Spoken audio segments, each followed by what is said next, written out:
They're a favourite of many households and apparently have been growing on our planet for around 100 million years. So, why is it that I cannot keep any orchid alive ever?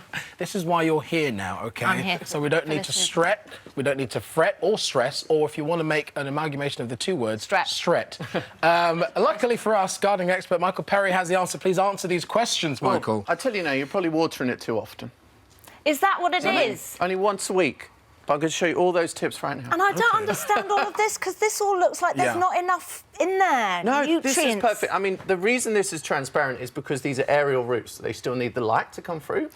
So that's why. But I didn't know so it doesn't... that. So, there's a lot of... There's just a few little tweaks with orchids that you'll get the best out of it. But let me show you a range of what we got here, which are all English-grown orchids. Yep. So these are some of the best orchids to buy. So always look out for English-grown, because they'll already be a little bit used to our conditions. First of all, we've got the moth orchid, which starts at just £5.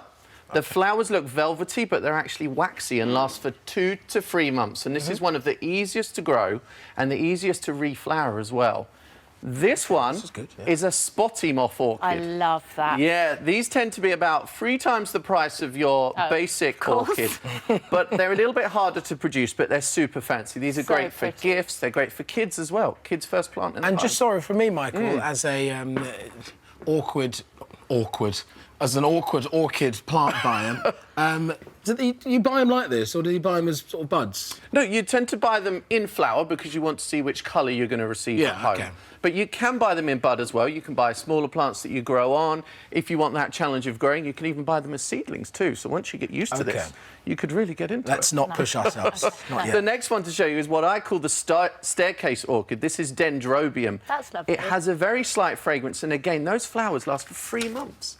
It's incredible because these are basically the same price as a posh bouquet of flowers, but it lasts for 3 times as long.